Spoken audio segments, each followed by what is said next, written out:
नमस्कार मित्रांनो, रात्रीची नगरी या सत्यकथेच्या चॅनलमध्ये मी राजेश पाटील आपलं मनापासून स्वागत करतो. मित्रांनो, आपण आपल्या या चॅनलवर म्हणजे सत्यकथेच्या चॅनलवर जी सत्यकथा ऐकत आहात त्या सत्यकथेचं नाव आहे ज्योतीचे लाडू. या कथेचे 2 भाग या अगोदर आपण ऐकलेले आहेत. आज सादर आहे 3रा भाग. तर मित्रांनो, आता मी तुमचा जास्त वेळ टाईमपास न करता आता थेट कथेला सुरुवात करत आहे. कारण या अगोदरच्या कथा आपण पाहिल्याच असतील. जर आपण पाहिल्या नसतीलच तर मी परत आपणास एकदा विनंती करतो की आपण चॅनलच्या पेजवरती जाऊन या अगोदरचे 2 भाग पाहावेत, म्हणजे तुम्हाला भरपूर मजा येईल. तर मित्रांनो, चला आता आजच्या कथेला मी थेट सुरुवात करत आहे. मी शेजारच्या काकांच्या घरी पोहोचलो. त्यावेळेला शेजारचे काका आणि काकू दोघे पण झोपले होते. ज्योती दर्जात उभा राहून माझी वाट पाहत होती. मी पाहिलं तिचं लक्ष माझ्याकडेच होतं. मग मी हळूवारपणे ज्योतीचा हात हातात घेतला आणि तिला हळूच विचारलं, काका आणि काकू झोपले आहेत का? तसं ती मला म्हणाली, हो ना, दोघे पण झोपले आहेत. आणि ती दोघे झोपल्यामुळेच मी वर छतावर येऊन बसले होते. तुझा मी मोबाईल नंबर घ्यायचं मगाशी विसरलंच होतं. सकाळी जर मी तुझा नंबर घेतला असता तर जमलं असतं. मग मी तिला म्हणालो, वेडी, तुला मी नंबर देऊ पण शकलो नसतो आणि तू कसा नंबर घेणार? काका जवळच होते, काकू पण जवळच होत्या आणि मी तुला नंबर कशा निमित्ताने देणार? तशी ती मला म्हणाली, हो ना, म्हणून तर मी तुला नंबर मागितला नाही. कारण नंबर घ्यायचा किंवा द्यायचा काही योगच आला नाही आणि जमलं पण नसतं. मग मी तिचा हात माझ्या हातात धरून माझे ओठ तिच्या हातावर टेकवले. तिचं एक चुंबन घेतलं. मी तिचं जेव्हा हलकंसं चुंबन घेतलं तसं तिनं तिचे डोळे बंद केले. तिने मला काहीच बोलली नाही. मला माझ्या लक्षात आलं तिची मला पूर्ण संमती होती. मग मी हळूवारपणे माझे हात तिच्या गळ्यावर टाकले आणि तिला दर्जामध्येच माझ्या स्वतःच्या शरीराला चिटकून घेऊ लागलो. तिला घट्ट मिठी मारली. तशी ती मला हळूच म्हणाली, राजेश, इथं हे सर्व काही योग्य नाही, चल तू माझ्या रूममध्ये. इथं जर कोणी आलं अचानक तर खूप मोठा लोचा होईल. तसं मी म्हणालो, ठीक आहे. तुझी रूम सेपरेट आहे ना? तशी ती म्हणाली, हो, नाही, आपण इथं मामा मामीच्या जवळ जाऊन कार्यक्रम करू. आणि ती हसू लागली. मी सुद्धा तिच्या हसण्यामध्ये माझ्या हसण्याचा आवाज मिसळला आणि हळूहळू हसू लागलो. मग ती मला म्हणाली, थोबाड दाताड काढते आणखीन, मामा आणि मामीच्या जवळ कार्यक्रम करायचा असतो का? तसं मी म्हणालो, मी कोणालाच भेट नाही. तू जर म्हणत असेल ना मामा मामीच्या पलंगावर नेऊन मी तुला ठोकाठोकी करायला मागे पुढे पाहणार नाही. आणि बघ, तुझे मामा मामी मला काहीच बोलू शकणार नाहीत. तशी ती मला म्हणाली, तुझ्यामध्ये खूप डेअरिंग आहे हे मला माहीत आहे. मला तुझ्या शरीराच्या रचनेवरूनच कळालं तू खूपच डेअरिंगवाला आहेस. परंतु मला काही लाजलज्जा आहे का नाही? मी असं काही करू शकणार नाही. मित्रांनो, मी ठीक आहे असं म्हणालो आणि मी तिला म्हणालो, अगं, मी पण तुझी मस्करी करत होतो. मी कुठं म्हणतोय तुला सर्वांच्या समोर करायचंय. मग ती मला म्हणाली, चल, मला दम धरत नाही आता, चल माझ्या रूममध्ये. मग तिनं माझ्या हाताला पकडून स्वतःच्या तिच्या रूममध्ये घेऊन गेली. जेव्हा मी तिच्या रूममध्ये गेलो तसं तिनं हळूवारपणे दरवाजा बंद केला आणि आतून कडी लावली. मित्रांनो, तिच्या रूममध्ये थोडासा अंधार होता. मग मी ट्यूबलाईटचं बटन शोधत होतो. तशी ती मला म्हणाली, राहू दे ना बंदच, मीच मुद्दाम बंद केलं लाईट. तसं मी म्हणालो, का गं, खूप अंधार आहे ना? तशी ती मला म्हणाली, नको उजेड करू नकोस, कुणी उठायचं. मामा मामी जर उठले तर अवघड व्हायचं. तर मी म्हणालो, अगं, कुणी नाही उठणार. म्हणून मी तिथलं त्या साईडच्या बॉर्डरचं बटन दाबलं. तशी घरामध्ये लख्ख ट्यूब चालू झाली. एकदम सर्वत्र लख्ख प्रकाश पडला होता. सर्वत्र उजेडाचं साम्राज्य पसरलं होतं. मित्रांनो, मग मी तिला घट्ट आलिंगन दिलं, एक मिठी मारली आणि माझे ओठ तिच्या ओठावर टेकवले आणि तिला चुंबन करू लागलो.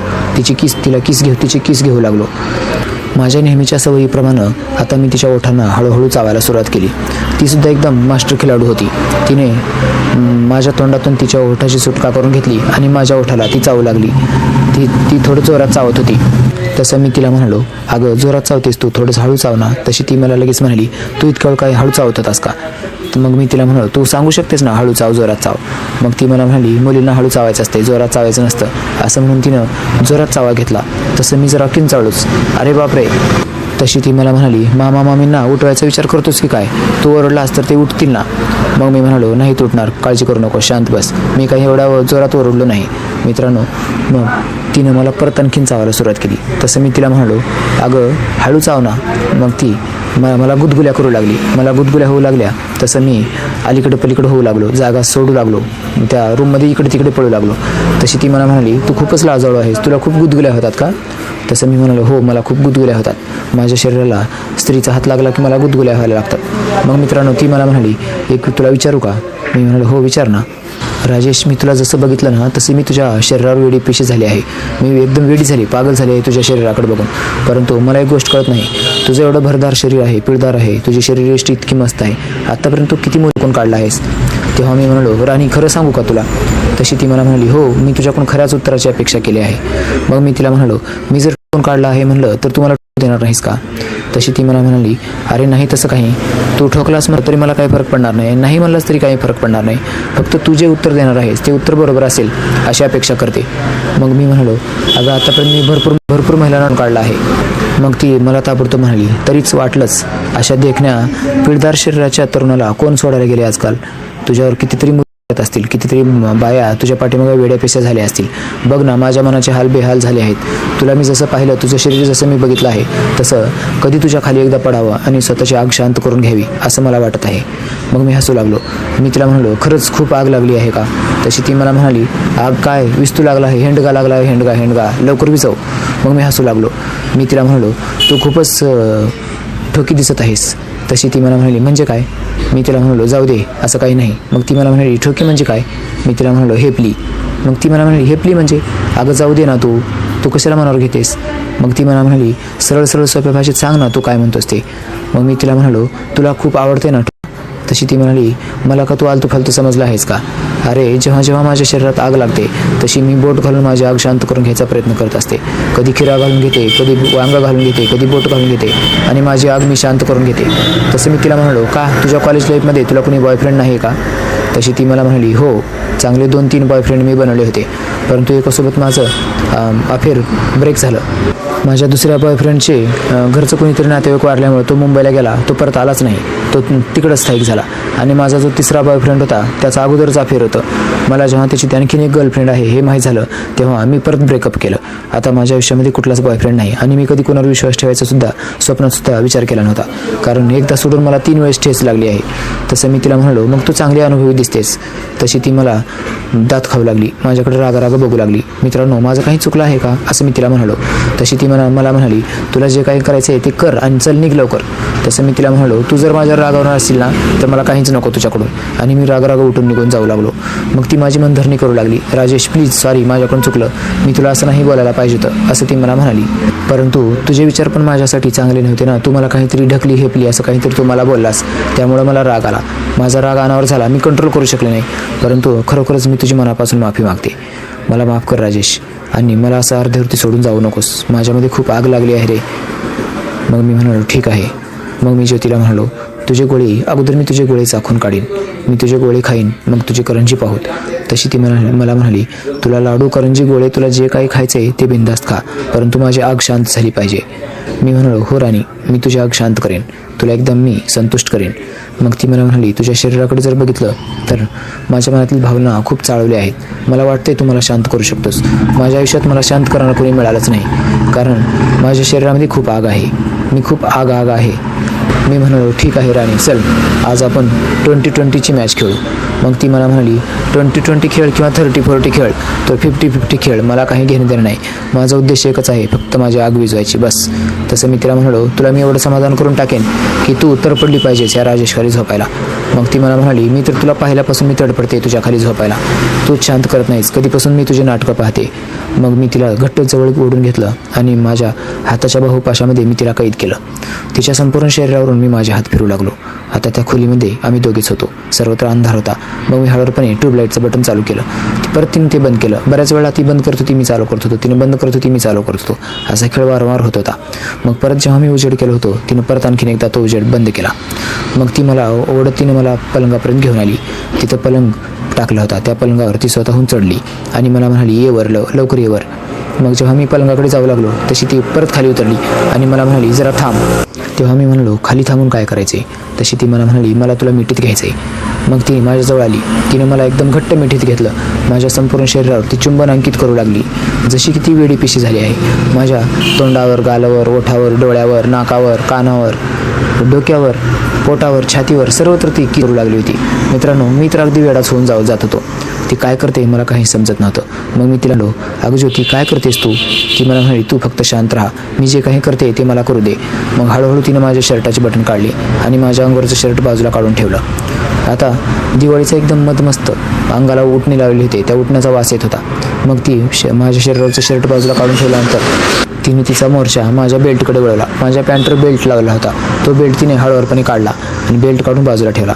तसं मी तिला म्हणालो, अगं बेल्ट पॅन्टवर राहू द्यायचा ना. तशी ती मला म्हणाली, गुपचूप बस, मी जे करते ते मला करू दे. मित्रांनो, ती अगदी हळूहळू माझ्या शरीराचा स्वाद चाखत होती. मग हळूवारपणे तिने माझ्या पॅन्टचे दोन्ही हुक काढले आणि चेन काढली. त्यानंतर माझी पॅन्ट तिने बाजूला काढली. मग मला तिने पलंगावर बसवलं आणि ती स्वतःच्या गुडघ्यावर बसली. गुडघे खाली टेकून ती ओनवी झाली आणि तिनं बाहेर काढलं. माझा हत्यार तिने स्वतःच्या गालाला लावून घेतलं. गालावर माझा हत्यार लागली. स्वतःच्या डोळ्याला ती माझा हत्यार लावून घेऊ लागली. मला म्हणाली, राजेश किती मोठा आहे रे? मी म्हणालो, हो तर 8 इंचाचा आहे ते. कारण जी पण महिला मला असं म्हणायची, मी तिला माझं उत्तर ठरलेलं असायचं. मी लगेच म्हणायचं, हो तर 8 इंचाचा आहे ते. हिला पण माझा ठरलेला डायलॉग मारला, 8 इंचाचा आहे ते. माझा 8 इंच बघून तिच्या तोंडाला पाणी सुटलं होतं. मग ती मला म्हणाली, मी खेळू का ह्याला? मग मी म्हणालो, आणि तुला जे काही करायचं आहे ते कर, सर्व काही तुझंच आहे. मग काही वेळ ती मागे पुढे करून मजा घेऊ लागली, त्याच्यासोबत मस्त खेळू लागली. मी म्हणालो तिला, अगं काकू उठतील. तशी ती म्हणाली, आत्ताच उठणार नाहीत, आपण 15 मिनिटसुद्धा झाले नाहीत खोलीमध्ये येऊन, लगेच कसं काय उठतील? मी 4 दिवसापासून ऑब्झर्व करते, ते 5-5:30 शिवाय उठतच नाहीत. एकदम घोडी बेचके सोय हे, अशा प्रकारात ते झोपी जातात. एकदा ढाराडोरी झोपले की दोघांना पण जाग येत नाही. मित्रांनो, ती एकदम बिनधास्त होती. त्यामुळं माझ्या असं लक्षात आलं की तिने सर्व काही ऑब्झर्व केलं होतं. घरामध्ये कोण कधी झोपतंय आणि कोण कधी उठतंय हे तिला चांगलं माहीत झालं होतं. मग ती मला म्हणाली, आजची रात्र तुला माझ्याकडे मुक्काम करता येईल का? तेव्हा मी म्हणालो, आत्ताचं जे मिळते ना ते तरी घे, रात्रीचं रात्री बघू. तशी ती मला म्हणाली, तुझा कोण? मला आता त्याला सोडावं वाटतच नाही. आता काही नाही, एक कार्यक्रम करूत आणि संध्याकाळी मात्र अख्खी रात्र मी तुला उरावर घेणार आहे. मित्रांनो, तिच्या बोलण्यानं मी भारावून जाऊ लागलो होतो. मला एकदम मदमस्त नशा चढू लागली होती. तिचं बोलणं असं भारी होतं की मला आतापर्यंत अशी कोणतीच मुलगी बोलली नव्हती. मग हळूहळू मी तिला म्हणालो, अगं राणी, तू खूपच छान आहेस, तुला खूप छान जमते बघ, त्याच्यासोबत तू खूपच चांगली खेळतेस. तशी ती मला म्हणाली, हो का, खरंच का? तसं मी म्हणालो, हो ना, मी काही तुझी खोटी स्तुती करत नाही. ती ज्यावेळेला माझ्यासोबत खेळत होती त्यावेळेला तिच्या अंगावर टॉप आणि खालच्या बाजूला सलवार घातलेली होती. मी हळूवारपणे आता तिच्या टॉपची बटणं काढायला सुरुवात केली. तिच्या टॉपच्या सर्व गुंड्या मी एक करून काढून तिचा टॉप पूर्णपणे बाजूला केला. जसा तिचा टॉप तिच्या शरीरावर मी बाजूला केला तसं माझ्या लक्षात आलं, तिने तिच्या अंगावर ब्रा घातलेली नव्हती. तिचे गोळे एकदम मोकळे होते. मदमस्तपणे तिचे गोळे साधारण ते 36 नंबरचे तिचे गोळे असतील. मी हातात धरून त्यांना खेळू लागलो, त्यांना हलवू लागलो. मी माझ्या हाताच्या चिमटीमध्ये तिचं बोंड म्हणजे निप्पल हातात पकडलं आणि त्याला गोल गोल फिरू लागलो, जसं की मी त्याच्यासोबत खेळत आहे असं. दोन्ही बोंडानं तिच्या हातात धरून 2 विरुद्ध दिशेनं फिरू लागलो. तसं तिला मजा येऊ लागली. ती मला म्हणाली, भिंगरी करतोयस का? तसं मी तिला म्हणालो, हो, मी भिंगरी खेळतोय. ती मला बोलत होती. मग मी तिला म्हणालो, भिंगरी काय असते? तशी ती मला म्हणाली, तू गोल गोल फिरवतोस ना, म्हणून मी त्याला भिंगरी म्हणली. मला हसू येत होतं. तिने त्या खेळाला एक विशिष्ट नाव दिलं होतं, भिंगरी. मी हळूच म्हणालो, आता हा भिंगरीचा खेळ रोजच खेळायचा का? तशी ती मला म्हणाली, तू जोपर्यंत मी इथं आहे तोपर्यंत तुला हा भिंगरीचा खेळ खेळायला मिळेल. मित्रांनो, हा भिंगरीचा खेळ खूपच मस्त होता, मला खूप आवडला. मग काही वेळ तसाच भिंगरीचा खेळ खेळल्यानंतर मी तिचा एक आंबा माझ्या तोंडात धरला आणि त्याच्यासोबत मी मस्ती करू लागलो, त्याला जोरजोरक्यात दाबू लागलो. मग मी दुसरा आंबा तोंडात घेतला आणि पहिल्याला मी हाताने खेळू लागलो. असं करत असताना तीसुद्धा माझ्यासोबत मस्त माझ्यावर येत होती. मित्रांनो, मी तिच्या जेव्हा बोंड्सासोबत खेळत होतो त्यावेळेला माझी नजर अगदी सहजपणे समोर असलेल्या एका टेबलकडे गेली. त्या टेबलवर बरंच साहित्य ठेवलं होतं. त्यामध्ये काही मेकअपचं साहित्य होतं तर काही औषधाच्या बाटल्या होत्या. त्यामधली एक बाटली मला माझ्या नजरेस पडली आणि माझे डोळे चमकले गेले. मला एकदम विस्फारलं गेलं, माझे डोळे विस्फारले गेले होते. माझे डोळे विस्फारलेले पाहून ती मला म्हणाली, काय झालं, काय पाहतोस, तिकडं काय लक्ष देतोस? तसं मी तिला म्हणालो, थांब ना, आपण थोडासा खेळ चेंज करूत. तशी ती मला म्हणाली, आता काय प्लॅन आहे आणखीन? मग मी माझं हत्यार तिच्या हातातून बाजूला काढलं आणि मी उठून पलीकडे जाऊ लागलो.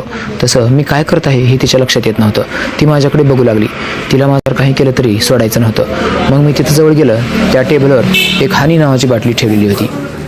ती हानी नावाची बाटली मी घेऊन अलीकडे आलो आणि तिच्या निपल्सच्या समोरच्या बाजूला मी तो मध लावू लागलो. हानी म्हणजे मध. तो मध मी तिच्या समोरच्या वणसाला लावलं आणि मी परत त्यांना चोखू लागलो. मला आता एकदम मस्त मजा येऊ लागली. तसं ती मला म्हणाली, ती हानीची बाटली मला पण मिळेल का? तसं मी तिला म्हणालो, काय करणार आहेस तू? ती म्हणाली, तू जे करतोयस तेच मला पण करायचं आहे. मग मी तिला म्हणालो, ठीक आहे. मग मी तिचे दोन्ही बोंड्स चोखून क्लीन साफ केले आणि मी बाजूला झालो. मग तिनं माझं शरीर पलंगावर ढकलून दिलं आणि तिनं मला पलंगावर आडवं पाडून माझ्या हातावरती मध लावू लागली. मित्रांनो, त्यानंतर पुढं काय घडलं हे कथेच्या पुढील भागामध्ये ऐकायला विसरू नका. या कथेचा पुढील भाग मी लगेचच घेऊन येणार आहे. फक्त टाईम वाढत आहे, त्यासाठी मी कथेचे भाग बनवत आहे. माफ करा मित्रांनो, तुम्हाला थोडीशी तकलीफ होते, परंतु ही सत्यकथा असल्यामुळे तुम्हाला इतरत्र कुठेसुद्धा आपल्या चॅनलशिवाय इतरत्र कुठेसुद्धा तुम्हाला याचा मागमूससुद्धा लागणार नाही. ऐकायला किंवा पाहायला तसेच वाचायला सुद्धा तुम्हाला इतरत्र कुठेच मिळणार नाही. त्यामुळे ही कथा फक्त आपल्या रात्रीची नगरी या चॅनलवर तुम्हाला ऐकावी लागेल. धन्यवाद मित्रांनो, भेटूया कथेच्या पुढील भागामध्ये.